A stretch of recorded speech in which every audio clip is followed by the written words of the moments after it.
सोमवार की व्रत कथा। मृत्युलोक में भ्रमण करने की इच्छा करके एक समय श्री भूतनाथ भगवान भोलेनाथ माता पार्वती के साथ मृत्युलोक में पधारे। भ्रमण करते करते दोनों विदर्भ देशांतर्गत अमरावती नाम की अति रमणीक नगरी में पहुंचे। अमरावती नगरी अमरापुरी के सदृश सब प्रकार के सुखों से परिपूर्ण थी। उसमें वहां के महाराज द्वारा बनवाया हुआ अति रमणीक शिव जी का मंदिर भी था। भगवान शंकर भगवती पार्वती के साथ उस मंदिर में निवास करने लगे। भक्तों, एक समय माता पार्वती भगवान भोलेनाथ को प्रसन्न देख मनोविनोद करने की इच्छा से बोली, हे महाराज, आज तो हम दोनों चौसर खेलेंगे। शिव जी ने प्राण प्रिया की बात को मान लिया और चौसर खेलने लगे। उसी समय मंदिर का पुजारी ब्राह्मण मंदिर में पूजा करने आया। माता पार्वती ने पुजारी से प्रश्न किया, पुजारी जी, बताओ, इस बाजी में हम दोनों में से किसकी जीत होगी? ब्राह्मण बिना विचारे शीघ्रता से बोला कि महादेव जी की। थोड़ी देर में बाजी समाप्त हो गई और पार्वती जी की विजय हुई। पार्वती जी बहुत क्रोधित हुई और ब्राह्मण को झूठ बोलने के अपराध के कारण श्राप देने को उद्यत हुई। भोलेनाथ ने माता पार्वती को बहुत समझाया, परंतु उन्होंने ब्राह्मण को कोढ़ी होने का श्राप दे ही दिया। कुछ समय बाद पार्वती जी के श्रापवश पुजारी के शरीर में कोढ़ पैदा हो गया। वो अनेक प्रकार से दुखी रहने लगा। पुजारी को श्राप कष्ट भोगते हुए जब बहुत दिन हो गए, तब एक दिन देवलोक की अप्सरा शिव जी की पूजा हेतु उसी मंदिर में पधारी। पुजारी के कोढ़ के कष्ट को देख उसने बड़े दया भाव से उससे रोगी होने का कारण पूछा। पुजारी ने निसंकोच सारी बात उन्हें बता दी। वे अप्सराएं बोली, हे पुजारी, अब तुम अधिक दुखी मत होना। भगवान शिव तुम्हारे कष्ट को दूर कर देंगे। तुम सब व्रतों में श्रेष्ठ षोडश सोमवार का व्रत भक्ति भाव से किया करो। पुजारी ने अप्सरा से विनम्र भाव से षोडश सोमवार व्रत की विधि पूछी। अप्सरा ने बताया, सोमवार को भक्ति के साथ व्रत करें, स्वच्छ वस्त्र पहने, संध्या व उपासना के बाद आधा सेर गेहूं का आटा लें, उसके 3 अंग बनाएं और घी, गुड़, दीप, नैवेद्य, पुंगी फल, बेलपत्र, जनेऊ जोड़ा, चंदन, अक्षत, पुष्प आदि के द्वारा प्रदोष काल में भगवान शंकर का विधि से पूजन करें। तत्पश्चात 3 अंगों में से एक शिव जी को अर्पण करें, बाकी 2 को शिव जी का प्रसाद समझकर उपस्थित जनों में बांट दें और आप भी प्रसाद पाएं। इस विधि से 16 सोमवार व्रत करें। 17वें सोमवार को पाव सेर पवित्र गेहूं के आटे की बाटी बनाएं, उसमें घी और गुड़ मिलाकर चूरमा बनाएं। भगवान भोलेनाथ को भोग लगाकर उपस्थित भक्तों में बांटें। इसके बाद कुटुंब सहित प्रसाद लें तो शिव जी की कृपा से उसकी सभी मनोरथ पूर्ण हो जाते हैं। भक्तों, ऐसा कहकर अप्सराएं स्वर्ग को चली गई। ब्राह्मण ने यथाविधि षोडश सोमवार व्रत किया तथा भगवान शिव की कृपा से रोग मुक्त होकर आनंद से रहने लगा। कुछ दिन बाद शिवजी और पार्वती फिर उस मंदिर में पधारे। ब्राह्मण को निरोग देखकर पार्वती जी ने ब्राह्मण से रोग मुक्त होने का उपाय पूछा, तो ब्राह्मण ने 16 सोमवार व्रत की कथा सुनाई। पार्वती जी अति प्रसन्न हो ब्राह्मण से व्रत की विधि पूछकर स्वयं व्रत करने को तैयार हो गई। व्रत करने के बाद उनकी मनोकामना पूर्ण हुई तथा उनके रूठे पुत्र स्वामी कार्तिकेय स्वयं माता के आज्ञाकारी हुए। कार्तिकेय जी को अपना ये विचार परिवर्तन का रहस्य जानने की इच्छा हुई। वे माता से बोले, हे माता, आपने ऐसा कौन सा उपाय किया जिससे मेरा मन आपकी ओर आकर्षित हुआ। पार्वती जी ने वही 16 सोमवार व्रत की कथा उनको सुनाई। कार्तिकेय जी ने कहा, इस व्रत को मैं भी करूंगा, क्योंकि मेरा प्रिय मित्र ब्राह्मण बहुत दुखी दिल से परदेश गया है। मेरी उससे मिलने की बहुत इच्छा है। कार्तिकेय जी ने भी इस व्रत को किया और उनका प्रिय मित्र मिल गया। मित्र ने इस आकस्मिक मिलन का भेद कार्तिकेय जी से पूछा, तो वो बोले, हे मित्र, हमने तुम्हारे मिलने की इच्छा करके 16 सोमवार का व्रत किया था। अब तो ब्राह्मण मित्र को अपने विवाह की बड़ी इच्छा हुई। उसने कार्तिकेय जी से व्रत की विधि पूछी और यथाविधि व्रत किया। व्रत के प्रभाव से जब वो किसी कार्यवश विदेश गया तो वहां के राजा की लड़की का स्वयंवर था। राजा ने प्रण किया था कि जिस राजकुमार के गले में सब प्रकार श्रृंगारित हथनी माला डालेगी, मैं उसी के साथ अपनी प्यारी पुत्री का विवाह कर दूंगा। शिव जी की कृपा से वो ब्राह्मण भी स्वयंवर देखने की इच्छा से राजसभा में एक और बैठ गया। नियमित समय पर हथनी आई। उसने जयमाला उस ब्राह्मण के गले में डाल दी। राजा ने अपनी प्रतिज्ञा के अनुसार बड़ी धूमधाम से अपनी कन्या का विवाह उस ब्राह्मण के साथ कर दिया। ब्राह्मण को बहुत सा धन और सम्मान देकर संतुष्ट किया। ब्राह्मण सुंदर राज्य कन्या पाकर सुख से जीवन व्यतीत करने लगा। एक दिन राजकन्या ने अपने पति से प्रश्न किया, हे प्राणनाथ, आपने ऐसा कौन सा भारी पुण्य किया था जिसके प्रभाव से हथनी ने सब राजकुमारों को छोड़कर आपको वरण किया। ब्राह्मण बोला, हे प्राण प्रिय, मैंने अपने मित्र कार्तिकेय जी के कथनानुसार 16 सोमवार का व्रत किया था, जिसके प्रभाव से मुझे तुम जैसी स्वरूपवान पत्नी की प्राप्ति हुई है। व्रत की महिमा सुनकर राजकन्या को बड़ा आश्चर्य हुआ। वो भी पुत्र की कामना करके व्रत करने लगी। शिव जी की दया से उसके गर्भ से एक अति सुंदर, सुशील, धर्मात्मा और विद्वान पुत्र उत्पन्न हुआ।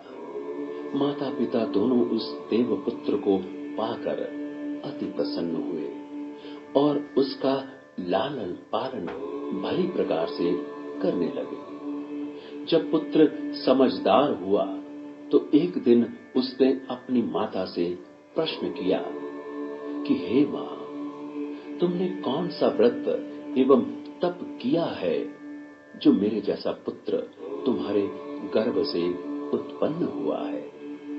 माता ने 16 सोमवार व्रत की कथा पुत्र को बताई। पुत्र ने सब तरह के मनोरथ पूर्ण करने वाले सरल व्रत को सुना तो वो भी राज्याधिकार पाने की इच्छा से हर सोमवार को यथाविधि ये व्रत करने लगा।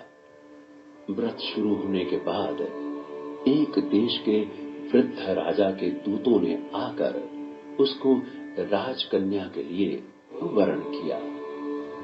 राजा ने अपनी पुत्री का विवाह ऐसे सर्वगुण संपन्न ब्राह्मण युवक के साथ करके बड़ा सुख प्राप्त किया। भक्तों, वृद्ध राजा के दिवंगत हो जाने पर इसी ब्राह्मण युवक को सिंहासन पर बैठाया गया। क्योंकि दिवंगत राजा के कोई पुत्र नहीं था, राज्य का उत्तराधिकारी होकर भी वो ब्राह्मण पुत्र 16 सोमवार का व्रत करता रहा। जब 17वां सोमवार आया तो विप्रपुत्र ने अपनी प्रियतमा से पूजन सामग्री लेकर शिव पूजा के लिए शिवालय में चलने को कहा, परंतु उसकी पत्नी ने उसकी आज्ञा की परवाह न की।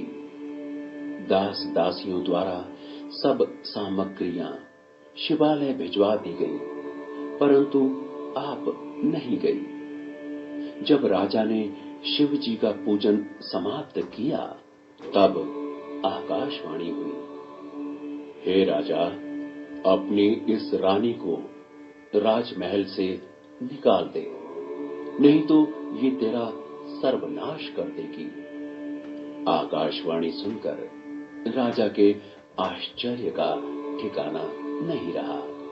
उसने मंत्रणा गृह में आकर अपने सभासदों को बुलाकर पूछा कि हे मंत्रियों, मुझे आज शिव जी की आकाशवाणी हुई है कि राजा, तू अपनी इस रानी को निकाल दे, नहीं तो ये तेरा सर्वनाश कर देगी। राज्य में मंत्री तथा सभासद आदि सब विस्मय और दुख में डूब गए, क्योंकि जिस कन्या के कारण राज्य मिला है, राजा उसी को निकालने का जाल रच रहा है।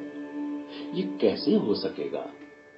भक्तों, राजा ने अपनी पत्नी को राजमहल से निकाल दिया। रानी दुखी हृदय से भाग्य को कोसती हुई नगर के बाहर चली गई। बिना पद्य त्राण, फटे वस्त्र पहने, भूख से दुखी धीरे धीरे चलकर वो एक ग्राम में पहुंची। वहां एक बुढ़िया सूत काटकर बेचने जाती थी। रानी की करुण दशा देखकर बोली, चल, तू मेरा सूत बिकवा दे, मैं वृद्ध हूं, भाव नहीं जानती हूं। ये बात सुन रानी ने बुढ़िया के सिर से सूत की गठरी उतारकर अपने सिर पर रख ली। भक्तों, थोड़ी देर बाद आंधी आई और बुढ़िया का सूत पोटली सहित उड़ गया। बेचारी बुढ़िया पछताती रह गई और रानी को अपने से दूर रहने को कहा। इसके बाद रानी एक तेली के घर गई तो शिवजी के प्रकोप के कारण तेली के सब मटके उसी क्षण चटक गए। तेली ने भी रानी को अपने घर से निकाल दिया। अत्यंत दुख पाती हुई रानी एक नदी के तट पर गई तो नदी का समस्त जल सूख गया। तत्पश्चात रानी एक वन में गई। वहां सरोवर में पानी पीने गई। उसके हाथ का स्पर्श होते ही सरोवर का नील कमल के समान जल असंख्य कीड़ामय होकर गंदा हो गया। रानी ने भाग्य पर दोषारोपण करते हुए उस जल को पीकर पेड़ की शीतल छाया में विश्राम करना चाहा, परंतु रानी जिस पेड़ के नीचे जाती उस पेड़ के पत्ते तत्काल टूटकर गिर जाते। भक्तों, वन सरोवर जल की ऐसी दशा देख गौ चराते ग्वालों ने अपने गुसाई जी से, जो उस जंगल में स्थित मंदिर में पुजारी थे, ये बात बताई। गुसाई जी के आदेशानुसार ग्वाले रानी को पकड़कर गुसाई जी के पास लाए। रानी की मुख कांति और शरीर शोभा देख गुसाई जी जान गए कि ये अवश्य ही कोई विधि की गति की मारी कुलीन स्त्री है। पुजारी ने रानी से कहा कि पुत्री, मैं तुमको अपनी पुत्री के समान रखूंगा। तुम मेरे आश्रम में ही रहो। मैं तुमको किसी प्रकार का कष्ट नहीं दूंगा। गोसाई जी के वचन सुनकर रानी को धीरज हुआ। वो आश्रम में रहने लगी। रानी जो भोजन बनाती उसमें कीड़े पड़ जाते, जल भरकर लाती उसमें भी कीड़े पड़ जाते। रानी की ये दशा देख गोसाई जी बहुत दुखी हुए और रानी से बोले, हे बेटी, तुम्हारे ऊपर कौन से देवता का कोप है जिससे तुम्हारी ऐसी दशा है? पुजारी की बात सुन रानी ने शिवजी महाराज के पूजन का बहिष्कार करने की बात बताई तो पुजारी जी शिवजी महाराज की अनेक प्रकार से स्तुति करते हुए रानी से बोले कि पुत्री, तुम सब मनोरथ पूर्ण करने वाले 16 सोमवार व्रत को करो। उसके प्रभाव से अपने कष्ट से मुक्त हो सकोगी। गुसाई जी की बात मानकर रानी ने 16 सोमवार व्रत किए। 17वें सोमवार को विधि विधान सहित पूजन किया। उस पूजन के प्रभाव से राजा के हृदय में विचार उत्पन्न हुआ कि रानी को गए बहुत समय व्यतीत हो गया, न जाने कहां कहां भटकती होगी, उसे ढूंढना चाहिए। ये सोच रानी को तलाश करने के लिए राजा ने चारों दिशाओं में दूत भेजे। वे दूत रानी को ढूंढते हुए पुजारी के आश्रम में पहुंचे। वहां रानी को पाकर पुजारी से रानी को अपने साथ ले जाने का आग्रह करने लगे, परंतु पुजारी ने मना कर दिया। दूत चुपचाप लौट आए और महाराज को रानी का पता बतलाया। रानी का पता पाकर राजा स्वयं पुजारी के आश्रम में गए और पुजारी से कहा, महाराज, जो देवी आपके आश्रम में रहती है वो मेरी पत्नी है। शिव जी के कोप से मैंने इसको त्याग दिया था। अब इस पर से शिव जी का प्रकोप शांत हो गया है, इसलिए मैं इसे लेने आया हूं। आप इसको मेरे साथ जाने की आज्ञा दीजिए। भक्तों, गुसाई जी ने राजा के वचन को सत्य समझकर रानी को राजा के साथ जाने की अनुमति दे दी। गुसाई की आज्ञा पाकर रानी प्रसन्न होकर राजा के साथ महल में आई। नगरवासियों ने नगर द्वार तथा नगर को तोरण एवं बंधनवारों से विविध विधि से सजाया। घर घर में मंगल गान होने लगे। पंडितों ने विविध वेद मंत्रों का उच्चारण कर अपनी राजरानी का स्वागत किया। ऐसी अवस्था में